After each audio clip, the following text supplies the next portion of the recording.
ওর নাম কি? নয়ন। আর তোমার নাম? অভদ্র কাউকে আমি আমার পরিচয় দেই। অভদ্রতার কি করলাম? অপরিচিত কাউকে না আপনি বলে সম্বোধন করা মানুষের ন্যূনতম ভদ্র, যেটা আপনার নেই। কনসেন্ট্রেশন কইতো। নিউ একজন আসছে, ভর্তি হবে।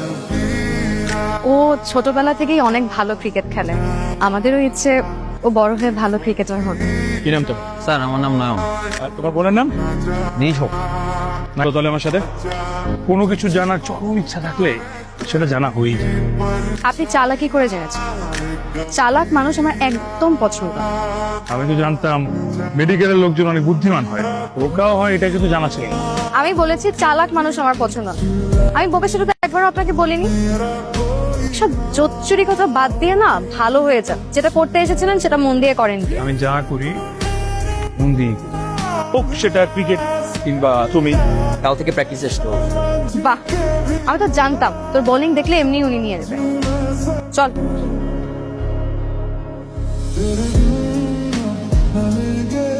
একজন ভদ্রলোকের গায়ে হাত তুলছেন, মাথায় সমস্যা আপনার?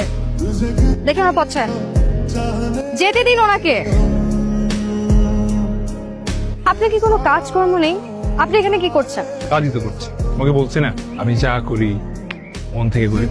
আপনার মন কি মেয়ে দেখলেই প্রেমে পড়ে যায় নাকি? মেয়ে মানুষ দেখলে প্রেমে পড়ে না, তোমাকে দেখে প্রেমে পড়ে গেছে।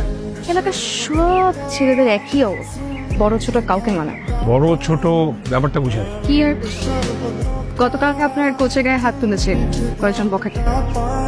যেদিকে যেই মানুষটাকে হাত তুলছোস সেই নিষেধ করতে দেখে কিছু করতেছে। আর 10টা চেলা পারলে অনুয়া যায় না, অনু তুলে বুকের পাটা লাগে। আমার বাবার সমান, বাবার সম্মানকে আমরা রক্ষা করতে হয় খুব ভালো মতো আমার জানা আছে। কোচের কাছে শুনলাম আপনি নাকি বখাটেদের সাহায্য করে আসছেন, সেজন্য আপনাকে অনেক ধন্যবাদ। আমি যেমন ক্রিকেট ভালোবাসি ঠিক তেমনি আমার স্যার। আমি যাদের ভালোবাসি তাদের জন্য যে কোনো লড়াই আমি করতে পারি। একদম ঠিক। এখনো সে ভালোবাসার মানুষটাকে ভালোবাসি বলতে পারে। সবকিছু যদি বলে দিতে হয় তাহলে না বলাই ভালো। কাউকে ভালোবাসলে চোখে চোখ রেখে বলতে পারাটাও লড়াই করার মতো। একদম ঠিক। কি নাম তোমার? লামিয়া। কোথাও কি যাচ্ছ? লাইব্রেরিতে যাচ্ছিলাম। আপনি যাবেন নাকি আমাদের সাথে? যাওয়া যায়। ভাইয়া তুই থাক, আমরা যাই। তোর নীল নয়ন আর না পা। কিভাবে পেলি? এটা গার্ল সাইড, তুই বুঝবি না। লামিয়া বললো আপনার নাকি কি ইনজুরির সমস্যা। হ্যাঁ, ইঞ্জুরি তো সেই দিন থেকেই। কোন দিন? ওই যে ওদিন খেলার মাঠে সবাই তো দেখেছিল আমি নয়নের বলে বোল্ড, তো আসলে তো আমি আপনার চোখে বোল্ড হয়েছি। ফ্লার্টিং। এতদিন তো আপনার চোখের মায়া পড়েছিলাম, এখন তো আপনার চোখের মায়া পুরো আটকে গেছে। তাহলে আমার চোখ দুটো আপনি নিয়ে নিন। ফুল গাছে সুন্দর, গাছ থেকে ফুল ছিঁড়ে ফেললে সে তার সৌন্দর্য হারায়।